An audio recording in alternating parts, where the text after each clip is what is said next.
This is the story of two best friends who built the future in a garage and how one of them tried to erase the other from history.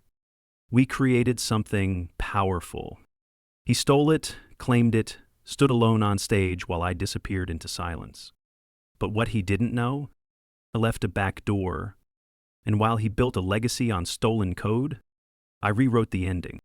The night we first got it to work, I remember the sound we made. Not a cheer, not a shout, but this low, exhausted laugh.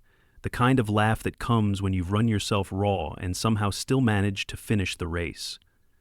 We were both slumped over our monitors in my garage, a mess of wires and pizza boxes between us. The screen glowed soft blue in the dark, the prototype humming like it was alive. We called it Latch, an AI-based encryption-decryption engine that could adjust its cipher logic in real time based on environmental variables. Military-grade but sleek enough for civilian markets. Something that could reshape cybersecurity. We built it, both of us, line by line, code by code, version by version. My name is Nathan Cole, and back then I still believed in friendship, still believed in Mark Danner. We'd known each other since sophomore year at MIT. Mark was all charm, all flash, the guy who could talk his way into or out of anything. I was quieter, the one who buried his head in code and lost time. He was the pitch man. I was the architect. For 2 years we worked on Latch like possessed men. We slept in shifts. We lived off junk food and caffeine. We wrote our futures in lines of Python and C++. There were moments we didn't speak, just handed each other notes or tweaks like jazz musicians ripping in the dark. But everything changed the night he said, "I got us a meeting." It was with Dalton Equity, big money, the kind that could fast-track us past the endless pitching phase. Mark was giddy. He insisted I stay back. He said my presence would confuse the pitch, that they needed to hear one voice. I didn't love it, but I trusted him. We were brothers in everything but blood. He came back that night, grinning. "They loved it," he said. "We're in." That should have been the happiest day of my life. But something about the way he looked past me when he said it, I noticed it. Then things started shifting. Emails that used to CC me stopped. Meetings were suddenly scheduled last minute. He said it was growing pains, that once we signed the deal, everything would fall into place. I believed him. I kept refining the code, polishing the UI, testing the quantum key exchange protocols, doing the work while he handled the outside world. Then one morning, I woke up to a news alert. DannerSec unveils groundbreaking encryption platform Latch. Solo founder Mark Danner hailed as cybersecurity genius. I stared at the screen. My name wasn't just missing, it was erased. No mention of me. Not in the code credits, not in the founding documents, nothing. I called him. No answer. I drove to his place. He wasn't there. 3 days later, I got an email from a lawyer. Cold, official. It said I had violated an NDA and all intellectual property rights belonged solely to DannerSec. My name wasn't on any of the legal paperwork. Nothing we did in the garage counted. I didn't fight back. Not then. He was on stages now, shaking hands with senators, giving TED Talks, saying things I had written as if they came from him. Watching him felt like watching a stranger puppeting my own thoughts. I disappeared, deleted my online presence, burned the backup drives, sold my gear, moved across the country under another name. I didn't want sympathy, I wanted silence. I needed to think. For months, I did nothing. Then I saw him give a talk at Black Hat, bragging about Latch's unbreakable security. He smirked as he said, "There's not a single backdoor, total integrity." He was wrong. There was one. A sliver I had built in during testing, a contingency, a ghost key. He never noticed. That night I downloaded the latest public release of Latch from the DannerSec site. I opened the code. It was mine. Barely changed, the bones were still mine. Even some of my old comments in the code, my writing, in the guts of his empire. That's when I started rewriting the story. Quietly, patiently. I didn't want a lawsuit. I didn't want an apology. I wanted him to drown in the lie he built. I studied his moves, the contracts he signed, the features he rushed, the bugs he ignored. I found the cracks. Then I started feeding them. A small vulnerability patch he missed. I leaked it anonymously to a gray hat forum. A data compliance slip. I sent a tip to an investigative tech journalist. A delayed update to European servers. I flagged it to the wrong regulators. Each one was a thread. And I pulled carefully, consistently. By the time Dannersek's flagship client, a major bank, had a breach traced back to a flaw in Latch's real-time cipher logic, the world started whispering. Was it too rushed? Was the tech really that good? Then came the security audit leaks. Internal emails. A screenshot of my code signature, buried deep in the engine. I didn't send those, but someone did. And now the foundation was shaking. Mark still smiled in public, but I watched as his eyes got colder, his suits sharper, his voice thinner. He was cracking. I wasn't done. Moved back to the city, quietly, not to confront him, to finish what I started. Because it wasn't about getting credit anymore. It was about truth, and legacy, and revenge. Mark's smile started to falter the day Dannersek's stock dipped 7% after a journalist named Elaine Richwood published a piece titled "The Ghost in the Code." It didn't accuse him directly, not yet, but it asked the right questions. Why was there no clear documentation of Latch's developmental history? Why were early Git repositories for the project missing huge gaps? And why did multiple experts, after analyzing the source code of Latch, say it felt like two voices wrote it? I read it on the train, 2 seats behind a man in a Dannersek jacket. He was scrolling through the article on his tablet, pinching to zoom on the screenshots of the code snippets. My code, my function names, still intact, still mine. The man frowned and whispered to himself, "This doesn't look good." It was working, but this was still surface tension. Mark had built more than a company. He had crafted a myth. A one-man genius story sold to VCs, the press, even universities that begged him to lecture. I needed to crack the image deeper. So I started with the people who knew the truth, but stayed silent. There were 2 of them, Arthur Kim and Danner Meyer, both engineers who joined Dannersek within the first 6 months. I remembered Arthur from college. He was smart but always insecure, the kind of guy who wanted to be near success even if it meant getting crumbs. Dana, I didn't know. But she had done several back-end optimization commits that built directly off my original code. I reached out to Dana first. Burner email. No name. Just a question. How much did he pay you to pretend I never existed? The reply came within 2 hours. Freya Demel, who are you? I didn't answer. 2 days later, another email. You're him, aren't you? The original coder. I said nothing. But she kept writing. She told me what I already suspected, that Mark had shown up with a working prototype, fully built, with no one else's name attached. That when she asked about the architecture, he waved it off. Just me, and a lot of caffeine.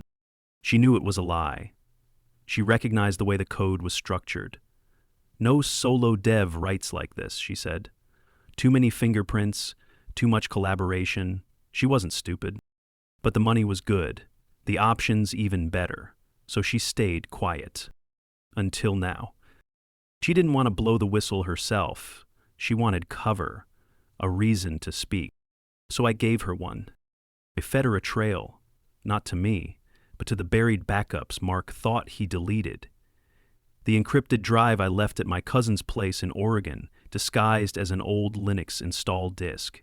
Inside were the commits, the garage build versions, the original devlogs, video clips, time-stamped emails, raw footage of Mark and I discussing features. She leaked it. Anonymous dropped to Tech Vigil. It hit like a hammer. The internet did what it always does. They dissected every frame, every line, every breath. They isolated my voice, compared timestamps, matched code evolution to the public version of Latch. I watched the story unravel on Twitter, one thread at a time. This changes everything. Mark Danner didn't create Latch. He stole it. Nathan Cole deserves justice. Justice. That word made me laugh. It wasn't about justice anymore. Mark went dark for a week. No tweets, no public appearances. Dannersec put out a stiff statement denying the claims. Smear campaign, disgruntled parties, fabricated materials. But the leak was too detailed, too precise, too old to be faked. The SEC opened an inquiry. A class action lawsuit began to brew among investors who felt deceived. And Mark? He started calling people, including me. The number showed up on the phone I kept for ghosts. Unknown. I let it ring. Then I played the voicemail. Nate? If you're out there. Look, I'm sorry, man, okay? I was scared. I didn't know how to... I didn't think you'd disappear like that. You should have fought. You should have said something. I tried to find you. I deleted it. Then I smiled. He didn't get to ask for forgiveness now. Not when the world had already begun to see through the shine. But there was one more thing I needed to do. See him? In person. Not for confrontation. For the kill. Dannersec was set to hold their first public showcase since the leak. A live demo of Latch's new update, streamed globally. Mark was still listed as the keynote. I bought a ticket under a fake name. Dressed clean, sat near the front. He walked on stage to polite applause. Thinner now, paler, the sharpness of his old energy replaced by something brittle. He started the demo. But I had already been inside the update pipeline for weeks. There was no malware, no virus, nothing illegal, just a gentle reroute. A command that told the system, during the live stream, to flash a message on screen for a split second. Only a frame or two, barely visible, but enough. Thousands of people would catch it, frame-by-frame analysis. It would go viral before the talk was even over. And the message? You built this on stolen bones? The moment it happened, I saw it in his face. Confusion, then panic. He tried to cover it. Some display error, he fumbled. The press didn't buy it. The investors didn't either. By morning, Dannersec stock had tanked 15%. The board voted to suspend him. The Department of Justice began reviewing contracts for fraud. Mark Danner wasn't a tech icon anymore. He was a scandal. And I stayed in the shadows. Because I wasn't done yet. This was only the second layer. I didn't want him ruined. I wanted him hollowed. It ended where it began, not the garage but something close. A small, sterile conference hall in San Diego, one of those mid-tier tech expos where real ideas got buried beneath pitch decks and bad coffee. I walked in wearing a name tag that said Nathan Cole, for the first time in 6 years. ARC had been live for 4 months. Adoption rates were off the charts. Not because we spent millions on marketing, we didn't need to. People had seen what Latch became when built on a lie. They were ready for something better, something clean, something true. We didn't hide anything. Our repositories were public. Our team was listed by name. Every commit was signed. The community rallied around it like oxygen after smoke. But Mark was still choking. He had tried to launch a stripped-down copy of Latch. No one bought it. He started taking consulting jobs under fake LLCs. Rumors circled of debts, loans he couldn't cover, lawsuits he settled in silence. Then I saw the flyer. Mark Danner, keynote, rebuilding after failure. It was a tech recovery panel, a last grasp, a room full of second chances. I registered the next morning. He didn't recognize me when I sat in the second row. His hair was thinner now, hands shaking slightly when he held the mic. His blazer hung off him like it didn't quite belong. I made mistakes, he said. I trusted the wrong people. I let ambition cloud my judgment. I stared at him. He wasn't talking about himself. He was still trying to flip the narrative, still trying to say I betrayed him. He never said my name, but he said words like abandonment and cowardice and stolen opportunity. When it ended, he stepped off stage. Alone, no applause, just scattered claps, a few avoided glances. I followed him out the side exit. He stood by a concrete wall, lit a cigarette with shaking fingers. The air smelled like tired rain and burned tobacco. When he saw me, he flinched, then straightened. "Nate," he said, "you showed up." I didn't answer. He took a drag, then exhaled slow. "You got what you wanted." I tilted my head. "Did I?" He looked down at his shoes. "All of it's gone. You happy?" "No," I said. "Not happy." "Then what the hell was all this for?" He stepped closer. "You lied. You built your life on my work. Then, when it started cracking, you tried to bury me deeper instead of owning it. You think this was about the code?" He didn't speak. "This was about you standing on my bones and smiling like you earned it. You didn't. And the world knows now." He looked older than I remembered. Not just in his face, but in how he held himself, like everything inside had been hollowed out and replaced with noise. "I was scared," he said. "I didn't think I could do it alone." "You didn't have to." He nodded, slowly, then laughed. Just once. Bitter and soft. "I used to tell myself you were dead." I met his eyes. "You made me a ghost, but ghosts remember." I turned and walked away. Didn't look back. I didn't need to. He was done. Dannersec dissolved within a year. The last of its assets were sold off to a mid-tier consulting firm. The name was retired. Mark's public appearances stopped completely. He moved out of the city, maybe to the coast, maybe somewhere no one would know him. He would never be forgotten, but not the way he wanted. Arc became the gold standard in adaptive security. We weren't flashy, we didn't chase headlines, but we were everywhere. Hospitals, banks, infrastructure, places that mattered. My name was on every release note, every keynote, every patent. Not because I forced it there, but because it belonged. Sometimes, at night, I sit with the old laptop from the garage, the one with the dust in the fan and the C key still half stuck. I open the very first build of Latch, the one we finished together. I don't run it. I just look at it. A relic of something honest before it was poisoned. I don't miss Mark, but I do mourn what we could have been. The legacy he stole became the grave he built. And from the ruins, I built something better. Something mine. Something real.